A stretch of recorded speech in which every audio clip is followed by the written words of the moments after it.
The United Kingdom activated the Citizen Clarity Network, linking surveillance, spending, travel and health data into one live profile for every person. Officials called it clarity, safety, efficiency. People called it the digital prison. Doors scanned faces, payments demanded ID. The system didn't ask, it declared. And at the centre of it all stood Prime Minister Keir Starmer, the figure many blamed for pushing the system forward. As activation alerts spread across the country, his silence became its own kind of signal. To protesters, it felt like he had chosen the network over the nation. And the backlash gathered speed long before he said a single word. This wasn't the beginning. It was the moment the truth became visible. And in that moment, millions moved, not in fear, but in refusal, toward the streets, toward each other, toward whatever came next. It's hugely significant, but there have been gremlins with the technology, there have been mistakes. The police are telling us the technology's dramatically improved.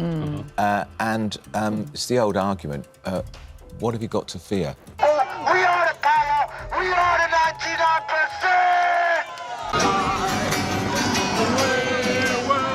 We will not comply, we will resist. The scary system that sees everything. To understand why streets filled so quickly, one must first understand what the Citizen Clarity Network is designed to do. Government spokespeople describe it as an efficiency tool, a harmonising platform that integrates information the state already holds into a single, coherent picture. They repeat steadily that no entirely new form of surveillance has been created, that systems have merely been connected. Yet connection itself is a form of power. What was once fragmented and forgettable can, when unified, become overwhelming. The network can show where a person tapped a public transport card that morning. It can list which prescriptions they collected in the last month. It can note every instance when their mobile telephone was present near a recorded protest. It can mark the frequency of failed electronic payments.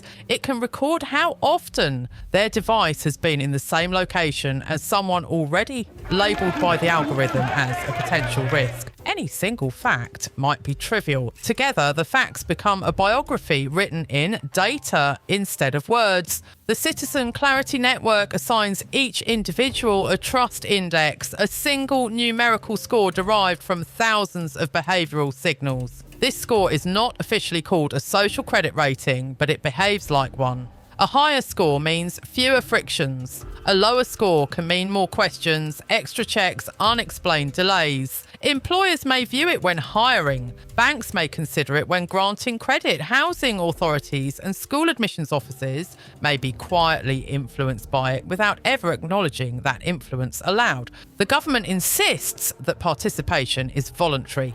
Leaked internal documentation uses a different term, baseline.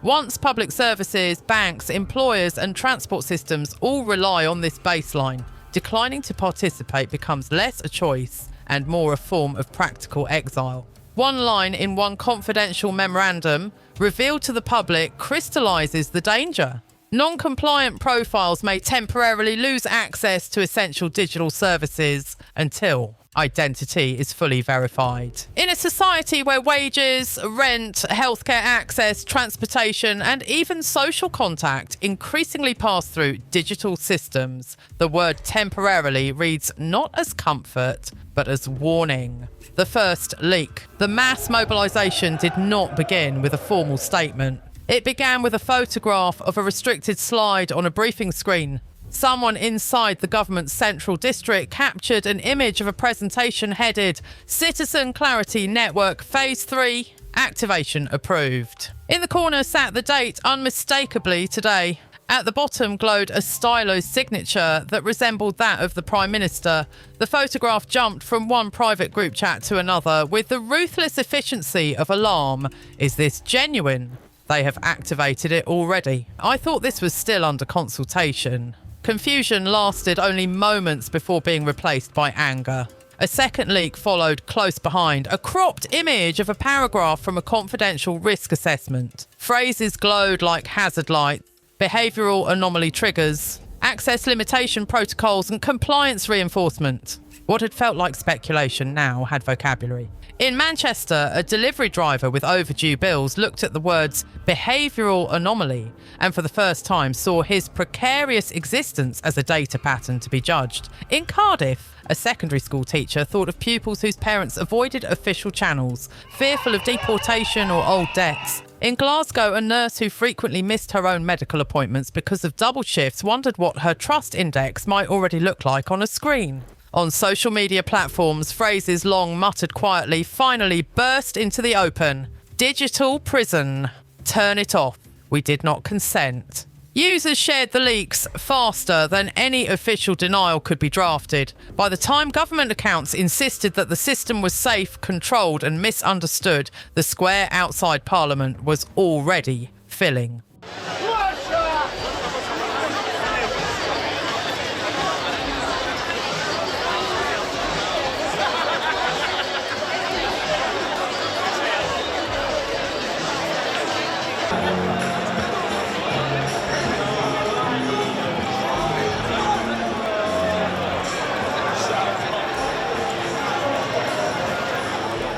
The flood doorways became crossroads. People who had never attended a protest found themselves pulling coats over their shoulders and improvising signs from cardboard boxes. The decision did not feel ideological. It felt defensive. The question was no longer whether the system might someday be abused. It was whether that abuse had quietly begun.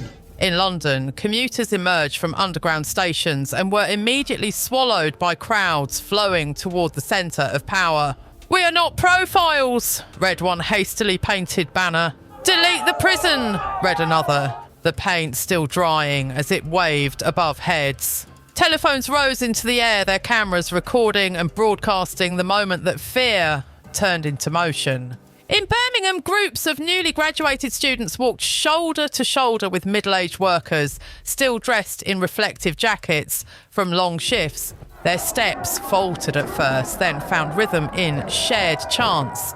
In Leeds, a woman leaving a hospital after 12 hours of work was drawn into a stream of strangers whose anger felt like a tide too strong to resist. In Belfast, the protest was suffused with memories of earlier eras when surveillance and border control had already carved communities into categories of permitted and unpermitted movement. From the air, footage captured branching arteries of movement in Manchester, Cardiff, Glasgow, Newcastle, Bristol and Sheffield. Roads filled faster than police officers could redirect them. Sirens competed with chants. Traffic lights flickered uselessly above rivers of people claiming space that usually belonged to cars. Not everyone in the streets opposed the network. Smaller groups formed near police stations and municipal buildings, holding printed signs that said security saves lives, that praised data-driven policing and crime prevention. They feared fraud, violence and disorder more than they feared a database. In countless homes, others watched without moving,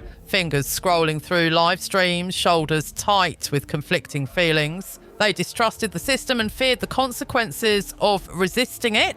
They were tired of being told that this crisis, like the previous crisis and the one before that, required their quiet compliance. They were also tired of nights that ended in broken windows. The country behaved like a single nervous system reacting to a sudden invasive shock. From its firing neurons in the streets, attention shifted to the brain that believed it controlled those limbs. Rooms of control.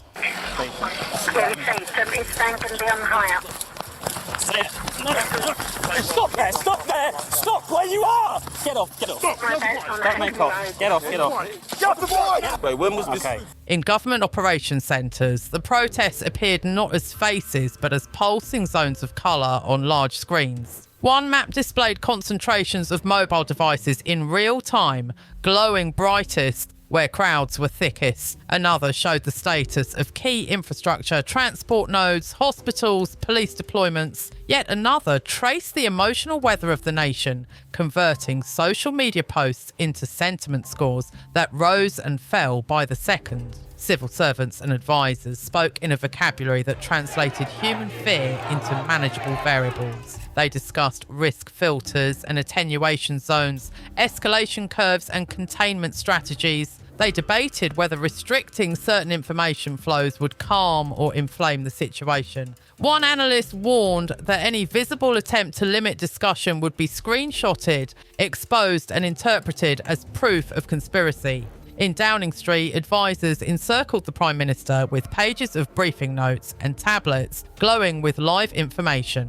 They argued over whether he should attempt to reach the House of Commons for a visible traditional statement or address the public through screens. Every suggested path intersected with images of crowds filling avenues and bridges. On one status panel, the Citizen Clarity Network flickered between reassuring words and alarming ones. Core systems, active. Data intake, high. Behavioural. Filters, unstable. Public confidence, degraded. There was no line item for legitimacy. A junior analyst, eyes red from staring at monitors, murmured that the system had been pushed live too fast. With too many unanswered questions, no one contradicted her. The silence did the work of agreement. In that moment, the realisation dawned that the country was not merely reacting to a new piece of technology, it was reacting to an entire philosophy of governance. Starmer in the crosshairs. Leader of the opposition, why aren't you opposing the government? Ugly scenes at the heart of Westminster as Sir Keir Starmer was confronted by a mob outside Parliament, subjected to a barrage of insults. Outside Parliament, the air felt dense as if it carried both moisture and static electricity. Flares ignited intermittently, staining statues and stonework with trembling orange light. Chants rolled back and forth like surf between opposing shorelines. Vehicles carrying the Prime Minister attempted to navigate a side street cleared by police lines only moments earlier. Protesters flowed after them, drawn by the movement itself, raising telephones to record the glint of black paint and tinted glass. Signs rose higher. "We are not property. Scan yourself. Come out and log in with us." The motorcade altered course, attempting to bypass the densest parts of the crowd.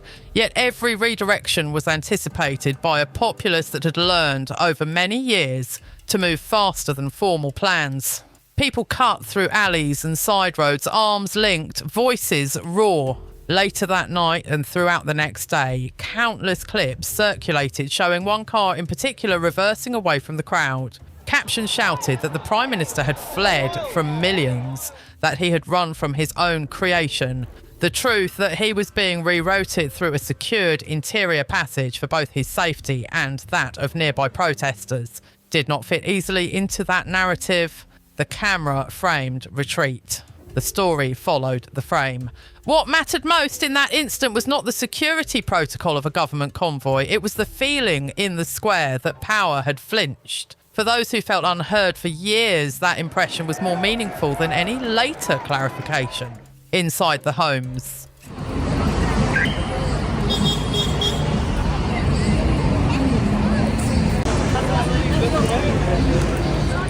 The roar of the streets had echoes behind closed doors. In a small flat above a busy takeaway restaurant in South London, a mother pressed a square of paper over her laptop camera and smoothed the edges with steady fingers. Her teenage daughter scoffed, then turned her own telephone face down. On the television, a presenter spoke in soothing phrases about temporary adjustments and measured responses. The word temporary rang hollow in a living room already dented by past promises that had stretched far beyond their supposed expiry dates. In a quiet cul-de-sac in the Midlands, an elderly woman in a heavy coat approached a bus and tapped her travel card against the reader. The machine flashed a message requesting verification through a mobile application she did not own. The driver apologised, helpless. She stepped back onto the pavement, humiliation flush on her cheeks, before turning to begin the long walk home. The bus pulled away, carrying away not only passengers but a piece of her assumption that public services existed for everyone. In a student house in Manchester, 4 friends sat around a cluttered table, the glow from a single laptop reflecting in their eyes. Live streams showed crowds they were too anxious to join. Anxiety turned inward instead. One by one, they scrolled through years of online posts and erased them. Jokes that once seemed harmless now felt like evidence awaiting misinterpretation. In a cramped flat in Bristol, a software engineer leaned over his keyboard and watched server logs scroll upward. Lines of text reported trust index adjustments, flagged behaviours, auto-generated suggestions for follow-up. He recognised functions he had written months earlier, convinced at the time that he was building neutral tools. Those tools now carried out judgments at a scale he could hardly comprehend. He closed the terminal window and stared at his hands, wondering what responsibility a coder bears for the uses of their code. In Newcastle, a father tucked his child into bed under a blanket patterned with cartoon planets. When she asked why people outside were shouting, he tried to explain the idea of being watched. Halfway through the explanation, he realised she could not remember a time when cameras and digital signatures had not quietly recorded nearly everything she did. For her, the digital prison was not an intrusion. It was merely the latest update, the 2.7 million. As the night deepened, the protest acquired a new identity. It became a number. Someone somewhere typed into a comment beneath a live video stream that it felt as though 2,700,000 people were on the streets. No source was cited, no method was described. The assertion spread anyway. Other accounts repeated it, rounding it up, rounding it down, reinforcing it through sheer repetition. Graphic designers sympathetic to the movement created stylised maps of the United Kingdom with red flares wherever crowds were thickest and stamped the phrase 2.7 million across them in bold letters. Talk shows cited the figure with only the briefest acknowledgement that it was unverified. Protesters shouted the number through megaphones, turning it into a syllabic chant. Government representatives replied with cautious language about significant turnouts and large-scale gatherings. Their refusal to name a number made the unofficial one feel more solid by contrast. People began to refer to the event not as a protest, but as the March of 2.7 million. Whether the true count was lower or higher mattered less with each passing hour. The number had ceased to function as a measurement and had become a symbol. It told those who marched that they were not fringe, that they were many and powerful. It told those who stayed home that something vast had happened without them. It told those in power that any attempt to downplay the moment would look absurd in the face of such scale, invented or not. Once a number becomes myth, no future study can entirely dislodge it. Statistical reports prepared in calm offices months later might estimate a range, but they will never be shared with the same fervour as that first emphatic claim. Distorted signal. We don't believe they've made that case.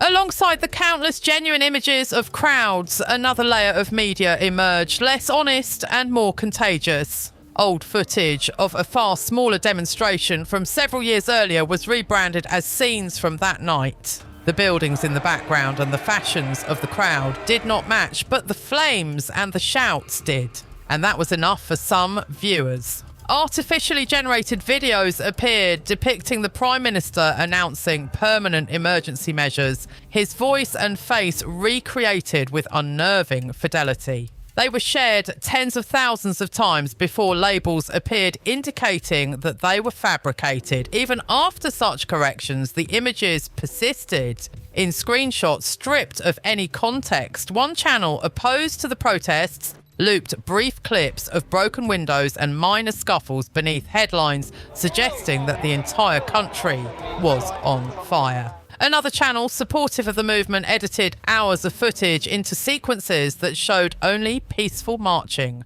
and smiling families, omitting moments where frustration boiled over into aggression. Each side accused the other of deception while quietly crafting its own curated reality. Underneath these competing narratives, comment sections became battlegrounds. I was there, this never happened, wrote one person under a misleading clip. Do your research, another replied, linking to equally partial evidence. Long, careful explanations drawing distinctions between fact and fiction garnered few reactions. Short, furious statements travelled faster. When everyone holds a broadcast device in their hand and everyone is a potential subject of surveillance truth struggles, it is slow, hesitant, laden with qualification. Falsehood is swift, confident and beautifully edited. The truth can win, but only if it survives long enough to be heard. The moral algorithm. The digital prison did not appear overnight. It formed in layers like sediment on a riverbed.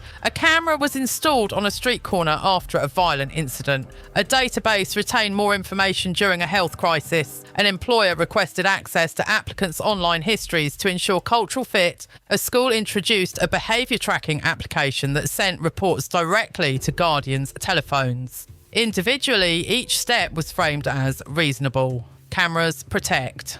Data helps doctors and planners. Employers must protect their reputations. Schools must monitor attendance and well-being. Over time, the sum of these reasonable steps produced something unreasonable. A society in which being constantly observed felt normal and questioning that observation felt radical. The Citizen Clarity Network simply traced a circle around what already existed and gave it a name. It promised fairness through data, impartiality through algorithms, safety through analysis at a scale no human could match. Yet algorithms do not understand context. They understand correlation. They cannot see missed rent as a symptom of an exploitative job market. They cannot see a missed appointment as the choice of a parent caring for a sick child. They cannot see a crowd as a collection of individuals with different reasons for being there. A trust index that drops because an algorithm declares someone a higher risk will rarely explain itself. To challenge it, one must first know it exists, then understand how it was constructed, then persuade a system that believes itself objective to admit fallibility. Most people do not have that time, that knowledge, or that access. The protests were many things at once. A rejection of specific policies, an outcry against unaccountable power, a venting of accumulated economic and social frustration. Above all, they were a loud refusal to let unseen calculations quietly determine whose life is smoothed and whose is obstructed. Aftershock. By morning, the volume of the previous night had fallen away, leaving behind the quieter work of interpretation. Streets that had pulsed with voices and banners now hosted council employees washing away chalk slogans. Damp cardboard signs, once held high, slumped in gutters. The remnants of flares were swept into plastic bags. Public transport resumed, though many routes remained diverted. Bus shelters displayed fresh notices about earlier disruptions. People boarded trains with the alert fatigue of those who have lived through too many extraordinary events. Offices reopened, though conversations at desks felt different, heavier. Government communications accounts released statements in carefully calibrated language. There was talk of listening, of engaging with legitimate concerns, of temporarily suspending selected functions of the Citizen Clarity Network while oversight mechanisms were strengthened. The word temporarily appeared again, this time flanked by assurances of independent review and parliamentary scrutiny. Protest organisers claimed victory. They pointed to internal status screens leaked like the first, showing sections of the network marked as paused. Supporters of the system argued that national security had been jeopardised by mobs, that giving in to public pressure on matters of safety set a dangerous precedent. Officials insisted that no operational decisions had been taken in response to demonstrations, insisting instead that reviews had always been planned. In office buildings across the country, new folders appeared on shared drives labelled contingency strategies, public trust frameworks, data governance revisions. It was not yet clear whether they contained the seeds of meaningful change or only more sophisticated methods of control. Two voices, one street, on a grey morning. At a modest bus stop in northern England, two strangers waited for a delayed bus. One wore a half-unzipped uniform jacket and held a riot helmet under his arm. A police officer who'd spent the night holding a line between protesters and the building they believed housed their enemy. The other, a systems architect, clutched a laptop bag to his chest after a night watching graphs and logs that turned people into coloured lines and error messages. They recognised each other's roles in small gestures. The officer massaging the bridge of his nose, the architect's eyes flicking toward passing cameras. Silence lingered, shaped by shared fatigue. The officer nodded toward the other's lanyard, the logo of a tech contractor still visible. "You work with all that?" he said. The architect nodded. "You?" "Was on the line near Parliament." Another pause. Both knew they had, in different ways, served the same system, now under fire. "My mother called last night," the officer said, smiling faintly. "She hoped I wasn't on whatever they'd switched on. Said she didn't want them watching me too." The architect chuckled wearily. "Mine called as well. She hoped I wasn't the one who built it." They laughed softly, a sound carrying more truth than comfort. The bus arrived with a hiss. They boarded, tapped their cards, and the system allowed them through. For that morning, at least, their trust indexes were still sufficient. The story we tell about control. What happened on the night of the digital prison protest will not be defined by official reports or audits. It will be defined by the stories people tell, the clips they share, the numbers they believe, and the silences they keep. Some will say that citizens rose to defend freedom and forced a retreat from an intolerable level of surveillance. They will tell it as proof that resistance still matters. Others will argue that a vital modernisation of public safety was sabotaged by hysteria and misinformation, pointing to threats once thwarted by data and warning that delay costs lives. Many will hold both fears at once. Fear of being watched and fear of being unprotected, knowing that good and bad actors exist everywhere, not only in government. They will sense that neither version is fully honest. The Citizen Clarity Network may be renamed, rebranded, or quietly resurrected under a new law. The protests may become a symbol or fade into a footnote in the long march toward more integrated systems. The phrase digital prison may disappear while its mechanisms seep quietly into daily life. The question remains simple yet unanswerable. How much control over our lives are we willing to surrender for safety and convenience we cannot easily verify or revoke? Who decides that trade on our behalf, and what happens when we realise the bargain was unfair? We've walked through the flick of a digital switch, the surge of bodies in the streets, the sterile calm of control rooms, the anxious quiet of living rooms, the myths of numbers, the distortions of feeds, the ethics tangled in algorithms, and the uneasy calm of the morning after. Now the story belongs not to systems or commentators, but to you. What will you choose to trust? What will you choose to question? And when the next switch is flipped, will you hear it in time to decide whether to stay inside or step into the street? Share your thoughts in the comments. Your perspective shapes the story that follows. Subscribe to keep exploring how technology, power, and human choice intersect in the world we're building.